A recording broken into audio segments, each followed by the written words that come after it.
Ako si Rodolfo Learena, operator ng DTF machine dito sa Transfer It LCC Legazpi.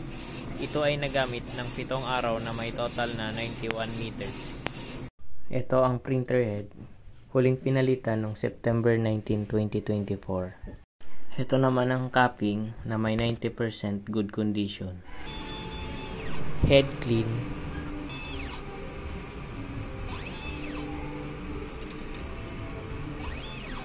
Punasan ang wiper pagkatapos mag-head clean.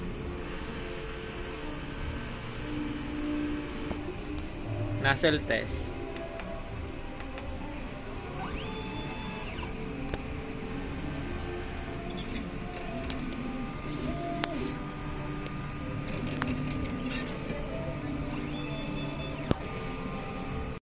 Ang ink system label namin ay tama lang. Ang damper ay pinalitan noong September 19, 2024. Ang waste tank ay nilinis nung isang araw.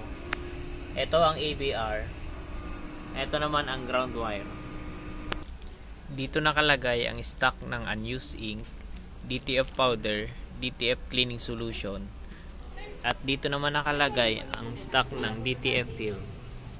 Dito nakalagay ang stock ng used ink. Ito naman ang list ng nagamit sa CMYK: white, yellow, cyan, DTF powder, DTF film. Ito naman ang daily output monitoring. At ito naman ang daily checklist.